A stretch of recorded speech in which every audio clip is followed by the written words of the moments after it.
Audience को बताएं Chetak festival के बारे में कि ये क्या है और क्यों मनाया जाता है, सर अगर उस बारे में कुछ बताएं।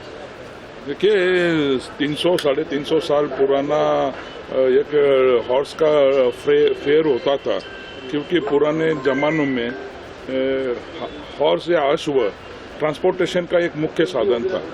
पहले कोई गाड़ियां नहीं थी, कुछ नहीं था।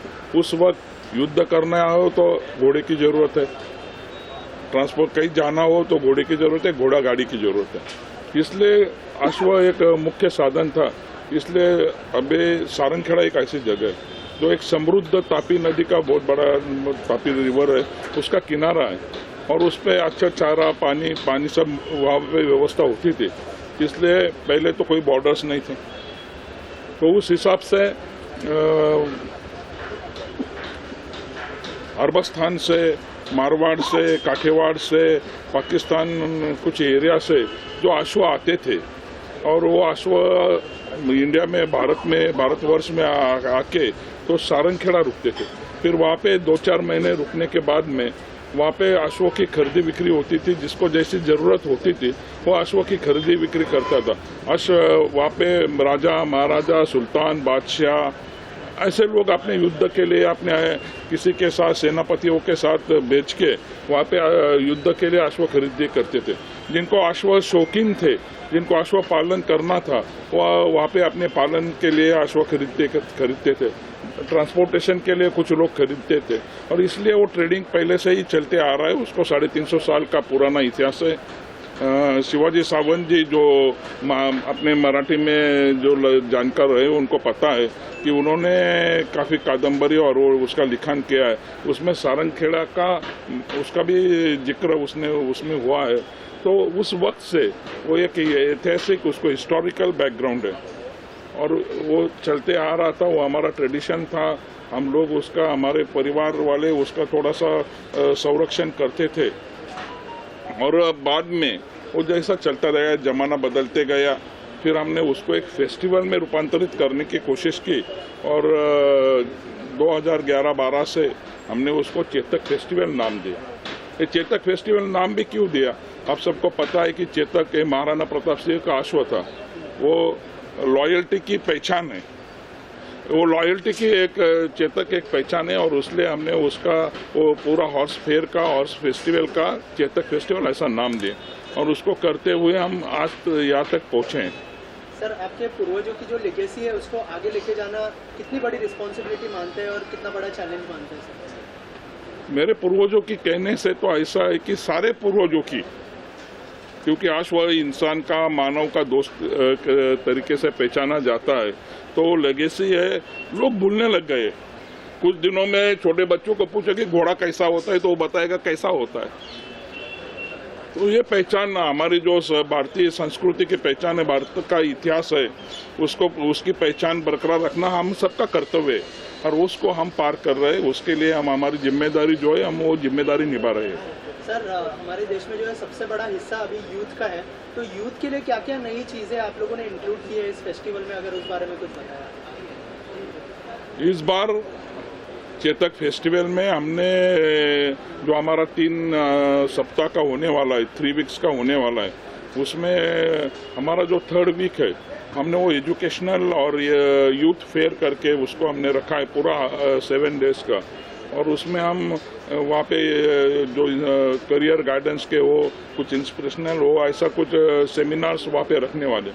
और उसके साथ साथ में हम इक्विस्टेरियन स्पोर्ट्स भी रखने वाले हैं, क्योंकि इक्विस्टेरियन स्पोर्ट्स के बारे में महाराष्ट्र में अभी हम काफ़ी पीछे हैं, क्योंकि महाराष्ट्र के पुलिस या उसमें अभी भी अश्व दल नहीं। कई राज्यों में, कई स्टेट में पुलिस में 5% उसका रिजर्वेशन होता है नौकरी में। जो इक्विस्टेरियन स्पोर्ट्स में जो बच्चे अच्छे होते हैं उनके लिए मिलिट्री में भी उसका रिजर्वेशन है और उसी लिए हम पीछे। अभी तक महाराष्ट्र स्टेट ने भी इक्विस्टेरियन स्पोर्ट्स को गृहीत नहीं किया, अभी जाहिर नहीं किया। तो हमारी पहली तो मांग ये होगी कि जो इक्विस्टेरियन स्पोर्ट्स है उसको भी उसका खेल का दर्जा दिया जाए। वो जो रिकग्नाइजेशन इतर दूसरे राज्यों में है वो भी पूरे अपने महाराष्ट्र में उसके लिए उसकी भी पहल की जाए। और इस साल हमने इक्विस्टेरियन स्पोर्ट्स को भी बढ़ावा देने की कोशिश की है। पहले भी हमने टेंट पेगिंग और वो तो किए थे, और इस साल हम पूरा इक्वेस्ट्रियन स्पोर्ट्स का पूरा सप्ताह रखने वाले हैं। उसमें काफ़ी कुछ कॉम्पिटिशन्स हम रखने वाले हैं जो यूथ को इंस्पिरेशनल दे और यूथ भी आगे आए, वो स्पोर्ट्स की तरह आकर्षित हो। सर, इसके अलावा जो स्पोर्ट्स है वो सब तक पहुंचना ज़रूरी है, चेतक की जो पहचान है वो सब तक पहुंचनी ज़रूरी है, तो ब्राइट की तरफ से किस तरह का सपोर्ट आपको मिला है, अगर उस बारे में कुछ बताएं। और योगेश भाई, अगर आप कुछ बोलना चाहें। सर, इंडिया में जितने इवेंट्स होते हैं 1 लाख इवेंट्स का हिस्सा हूँ मैं। ग्लैमर फिल्म इवेंट्स से तो बहुत जुड़ा हूँ। क्रिकेट, फुटबॉल, कबड्डी के सिवा स्पोर्ट्स में चेतक का ये पहला मेरा लाइफ का एक्सपीरियंस रहेगा। ऐसे मैंने महालक्ष्मी में सब जगह पे रेसकोर्स और डरबी और सब बहुत स्पॉन्सर किया है, लेकिन इस तरह का फेस्टिवल मेरी लाइफ में पहला है। तो जो भी उनको मदद चाहिए मुंबई में, ऑल ओवर इंडिया में, ब्राइट आउटडोर ऑलवेज सबके साथ है। और मेरे को बहुत खुशी है कि मैं कितने अच्छे इवेंट का हिस्सा हूँ और उनके साथ जुड़ा हूँ।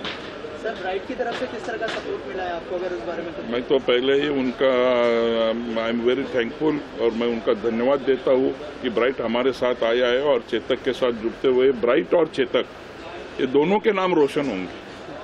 सर, अगर इसमें घोड़ों की बात करें तो कितने रेंज में है, हाई से हाई और लो से लो, इसके बारे में कुछ बताएं। चेतक फेस्टिवल ऐसा है कि आपको वहाँ पे 50,000 से 10 करोड़ 11 करोड़ का घोड़ा भी देखने मिलेगा। वहाँ पे 3,500 अश्व होते हैं करीबन, हर कलर के, हर ब्रीड के, हर जात के जो इंडिया में पाए जाते हैं, वो वहाँ पे आपको एक ही टेंट के नीचे आपको सब देखने को मिलेगा। अच्छे छोटा हॉर्स भी मिलेगा, कॉमन हॉर्स भी मिलेगा जो टट्टू कहते हैं, वो एकदम सिंपल हॉर्स होता है, वो ट्रांसपोर्टेशन के लिए उसका यूज़ होता है। उससे लेके तो जो शौकीन होते हैं, जो अश्व शौकीन होते हैं, जो अपने आस्तबल में अच्छे हॉर्स रखते हैं, अच्छी ब्रीड का वो डेवलप करते हैं, मारवाड़ी ब्रीड का, वो टॉप मोस्ट ब्रीड के हॉर्सेस भी हमारे जो कॉम्पिटिशन्स होते हैं, हॉर्स शोज होते हैं, अश्व सौंदर्य स्पर्धा होती है, तो उसमें हिस्सा लेने जरूर आते हैं और आपको वहाँ पे करीबन 11 करोड़ तक की रेंज के अश्व देखने मिलेंगे। इस बार क्या खास है कस्टमर्स के लिए जो वहाँ पे आएंगे, तो कुछ उनके लिए लग गया, पिछले साल से कुछ लग गया?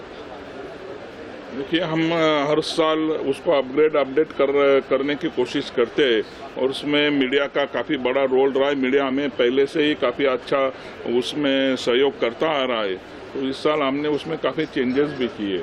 और हम पहले कैसा था कि हम हमारी तरफ से जैसा होता था वो करते थे, फिर अभी उसमें हम काफ़ी चेंजेस बदलाव करते, काफ़ी लोग हमसे जुड़ रहे हैं। अभी ब्राइट वाले जो जैसे जुड़ गए, वैसे अनेक लोग, ये कारवा चलता जा रहा है और उसमें जो बहुत बड़े बड़े चेंजेस हम इसमें कर रहे हैं, क्योंकि ये एक अश्व फेस्टिवल है। ये कभी आप इंडिया में आपको कहीं देखने मिलेगा नहीं, 2-3 जगह होता है, पर उसमें सारंगखेड़ा भी काफ़ी आगे आ रहा है और काफ़ी सबसे बड़ा अश्व फेस्टिवल जो है वो चेतक फेस्टिवल है।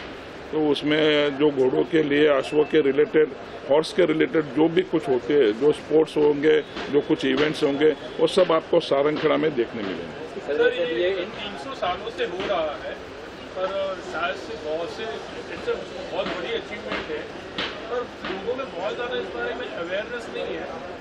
ऐसा क्यों मानते हो? और सरकार की तरफ से कितना आप लोग, सरकार की एक बहुत बड़ी चीज़ है, 300 साल वेरी लॉन्ग टाइम, तो उस तरह का सरकार की तरफ से क्या कुछ सामने सरकार का कितना सहयोग होता है? सरकार हमारे साथ में होती है। सरकार का भी डायरेक्ट इनडायरेक्ट सपोर्ट तो वैसे पहले से भी रहा है इतने साल, क्योंकि हर कोई कोशिश करता है कि ये उसको बढ़ावा दिया जाए। ये 300 साल पुराना है, ज़्यादा करके उसको हम मीडिया के सामने लाए नहीं थे। जब हमारे जैसे यूथ्स उसमें आगे आ गए तो हमने उसको आगे लाने की कोशिश की, और आगे लाने की कोशिश की, एक लिमिट्स थे। जैसे जैसे आगे बढ़ते गए, आज हम मुंबई तक यहाँ पे प्रेस हो रही है, तो ये भी एक बड़ी अचीवमेंट है। शायद इसके बाद दुनिया तो जानने लगेगी कि ये कितना बड़ा फेस्टिवल है और कितना थ्रिलिंग फेस्टिवल है। सर, सारंगखेड़ा के अलावा और कौन से स्टेट में आप लोग ये प्लान कर रहे हैं जो फेस्टिवल होने वाला है, और क्या क्या और प्लान है आगे के? सर, अगर उस बारे हम एक वर्ल्ड का लॉन्गेस्ट इक्वाइन रैली करने की हमने उसका प्लानिंग भी हमारा चल रहा है। वो शायद चंडीगढ़ से तो सारंगखेड़ा जो 1400-1500 किलोमीटर का एक रैली होगा, और उसमें जो इंडिजिनियस ब्रीड है, भारतीय अश्व जाति है, उसको बढ़ावा देने के लिए, और वो हमारा 75वां अमृत महोत्सव वर्ष है आज़ादी का, उसके बैकग्राउंड के लिए हम वहाँ से करीबन 6 स्टेट्स में और एक यूनियन टेरिटरी में हमारा वो रैली जो 25-30 घोड़ों से लेके वो चलता सारंगखेड़ा तक आएगा।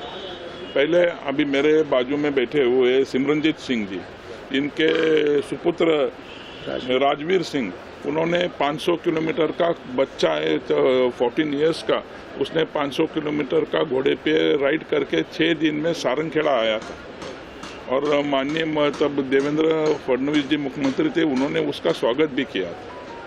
तो ऐसे ही हम जो कुछ बच्चे जो अश्व के लिए प्रति प्यार रखते हैं और कुछ करना चाहते हैं, हम हमेशा ही चेतक फेस्टिवल उनको बढ़ावा देते आया।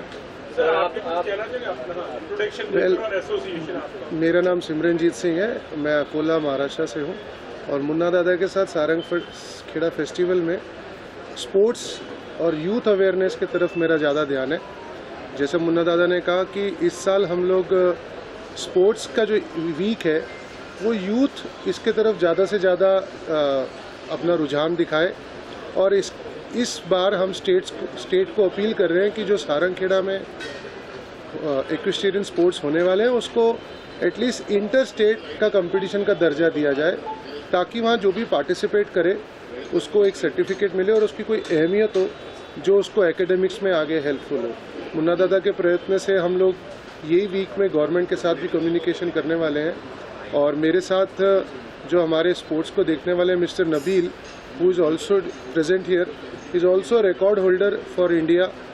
इन्होंने काफ़ी सारे स्पोर्ट्स किए हैं यूथ के साथ। तो we together as a team हम लोग कुछ ऐसे स्पोर्ट्स लेके आएंगे जो कन्वीनियंट भी हैं और आम तौर पे जो बच्चों को खेलने के लिए बहुत सरकारी परमिशनें, आर्मी का बैकअप या पुलिस का बैकअप लगता है, उसके बावजूद उसको इजी एक्सेस देंगे स्पोर्ट्स का। मुन्ना दादा का एक और सलकम प्रोजेक्ट है कि महाराष्ट्र में हॉर्स प्रीमियर लीग शुरू हो, तो वो भी जल्द सारंगखेड़ा से किक स्टार्ट होगी। सर ये महंगा शौक नहीं है, महंगा स्पोर्ट्स कह सकते हैं? कोई भी शौक और कोई भी स्पोर्ट्स महंगा नहीं है अगर वो आपके बच्चे को फेम देता है। सही मानिए क्रिकेट से तो सस्ता ही है। Okay, thank you so much. Visuals वगैरह